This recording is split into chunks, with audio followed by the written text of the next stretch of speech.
अस्सलाम वालेकुम नाज़रीन, चेक इट के साथ नौशीन नकवी और रज़ा रहमानी हाज़िर खिदमत हैं। बात करते हैं लाहौर के मौसम की। तो लाहौर का मौसम बहुत ज़्यादा जमा देने वाली सर्दी आपको नज़र आ रही है और हमारे इर्द गिर्द बहुत धुंध है। इस धुंध में भी जो एक चीज़ हमें बहुत क्लियर, बहुत साफ़ सुथरी, बहुत चमकती हुई नज़र आ रही हैं, वो ऑडियोज़ हैं, वो वीडियोज़ हैं जो कि आजकल धड़ाधड़ रिलीज़ की जा रही हैं। एक ज़माना होता था हमारे यहाँ बहुत रोना रोया जाता था अखलाकियात का, और जो अखलाकियात का दामन छोड़ देते थे, जो अखलाकियात का हाथ छोड़ देते थे, उन लोगों को बड़ी नफरत की निगाह से देखा जाता था। ये दौर हमें किसने दिया? अखलाकियात का, मुँह बोली अखलाकियात का, सर पे दुपट्टे ओढ़ के फिरने वाला, ये हमें इस्टेब्लिशमेंट ने दिया। जब ज़िया-उल-हक साहब के दौर से हम गुजरे तो हमें पता चला कि अखलाकियात कुछ ऐसी भी होती हैं। उससे पहले का पाकिस्तान, उससे पहले के ख़ित्ते के हालात जो हैं वो थोड़े मुख्तलिफ हैं। फिर अखलाकियात की एक नई शक्ल मुतारिफ़ करवाई गई जिसमें हया के कुछ नए वैल्यूज़ और वैल्यूज़ की भी कुछ नई वैल्यूज़ मुतारिफ़ करवाई गई। हमें बताया गया कि कितनी बात करनी चाहिए, कितनी बात नहीं करनी चाहिए। ख़वातीन की इज़्ज़त व एहतराम के हवाले से भी हमें नए नए सबक दिए गए, नए नए दर्स दिए गए, नए नए चैप्टर्स मुतारिफ़ करवाए गए जो हमें बताते थे कि हमें कैसे बात करनी चाहिए, कैसे बात नहीं करनी चाहिए। और फ़िल्मों की बात करें तो हमारे यहाँ फ़िल्मों के ऊपर और फ़िल्मों की अखलाकियात के ऊपर बहुत बात की जाती है। कैसी फ़िल्में बननी चाहिए? ज़रा सा हमारी फ़िल्मों में कोई आइटम नंबर आ जाए तो हमें फ़ौरी तौर पर लगता है कि ये हमारी मशर की इक़्तिदार के ख़िलाफ़ हैं। ये जो हीरोइन ने कपड़े पहने हैं और ये जो हीरो इशारे कर रहा है, ये तो हमारा मुआशरा है ही नहीं, ये तो हमारी इक़्तिदार है ही नहीं, ये तो हमारी वैल्यूज़ हैं ही नहीं। रिसेंटली मौला जट में हत्ता कि हमने देखा कि बहुत ज़्यादा शर्म हया वाली फ़िल्म है। हमारे यहाँ पंजाबी फ़िल्मों में पूरे पूरे कपड़े पहनाए जाते हैं, लंबे लंबे चोले और चोगे और पता नहीं गरारे और लश्कारे और पता नहीं क्या क्या किया जाता है, लेकिन इसके बावजूद हम उनकी अखलाकियात पर बहुत बात करते हैं। हमने एक कदम आगे उठाया और हमने फ़िल्मों को भी मुंह तोड़ जवाब दिया अपनी सियासी फ़िल्मों के हवाले से। वो इस्टेब्लिशमेंट जिन्होंने हमें ज़िया-उल-हक के दौर के बाद अखलाकियात से मुतारिफ़ करवाया था, उस इस्टेब्लिशमेंट के ऊपर अब इल्ज़ाम लगाया जा रहा है कि वो कुछ नई अखलाकियात हमें तरतीब दे रही हैं। हमारे लिए कुछ नई वैल्यूज़ को डिज़ाइन किया जा रहा है, जिनमें फ़िल्में आना और ऐसी फ़िल्में जो कि बालगान की पहुँच से दूर रखना बहुत ज़्यादा ज़रूरी है। हमारे सियासी कायदीन के बारे में फ़िल्में आना हमारे यहाँ कोई ज़्यादा अचंभे की बात नहीं समझी जाती। इमरान खान साहब तो वैसे भी उनकी ज़िंदगी एक खुली किताब की तरह है और वो कहते हैं कि अगर वो अपनी खुली किताब को एक्सेप्ट कर दें तो एक पूरी नस्ल है जो तबाह हो जाएगी।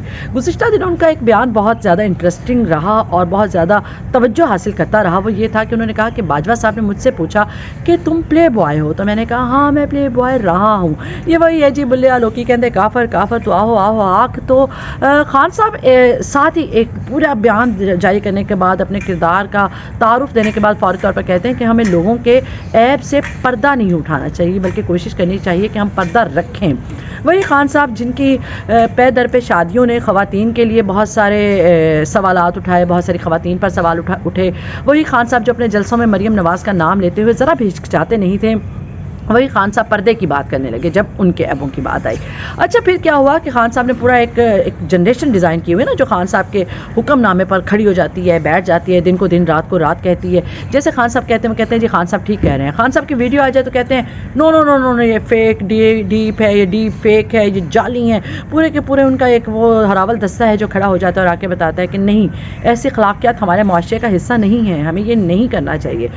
फिर वक्त अब वो कहते हैं ना कि करवट बदल रहा है, एक ही जगह पे खड़े खड़े या लेटे लेटे वक्त थक गया तो अब उन्होंने करवट बदलने की कोशिश की है।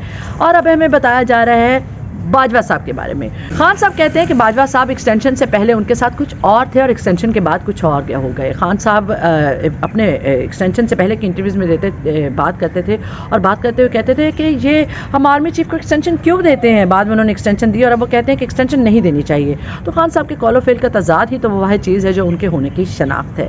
अब खान साहब और उनके चाहने वाले, उनके टाइगर फोर्स, उनके वो लोग जो उनके कहने पर रात को दिन और दिन को रात बनाते हैं, सफ़ेद को काला और काला को सफ़ेद कहते हैं, हाथ पांव धो के बाजवा साहब के पीछे पड़ गए। खैर, बाजवा साहब जाने, उनकी औलाद जाने, हमें क्या लेना देना। हमें प्रॉब्लम क्या है? हमें उन वैल्यूज़ से प्रॉब्लम है जहां हम उन ख़वातीन के किरदार की धज्जियां उड़ा रहे हैं। नामवर अदाकाराओं, मॉडल्स का नाम लिया जा रहा है और बात की जा रही है बाजवा साहब के किरदार को ख़राब करने की। बाजवा साहब जाने, बाजवा साहब के किरदार जाने, लेकिन बहरहाल हमें अपने मुल्क के नामवर अदाकाराओं के बारे में बात करते थोड़ी सी शर्म हिजा का मुजाहरा करना चाहिए। ये वही कौम यूथ है जो कहती थी कि खिलाकियत का दामन ना छोड़ें, दूसरों के ऐबों पे पर्दा रखें, और अब बात आई तो अब वो डीप फेक और झूठी बातें और फेक न्यूज़ और पता नहीं क्या क्या चीज़ें सामने लाई जा रही हैं। जी, हमें बाजवा साहब की, इमरान खान की आपस की लड़ाई से तो खैर कोई मसला नहीं, लड़े अच्छा है, लड़ते रहे, रौनक लगी हुई है, लेकिन ये कि आप उन लोगों के नाम मत लें जो आपकी कहानी में नहीं थे। महवी शहजाद बहुत खुल के सामने आई हैं, कुबरा खान भी बहुत खुल के सामने आई हैं, सजल अली जो पाकिस्तान का दुनिया भर में एक जाना माना चेहरा है वो भी आई हैं सामने। उन्होंने कहा है कि अगर उनसे माफ़ी ना मांगी गई तो फिर वो कानूनी कार्रवाई करेंगी।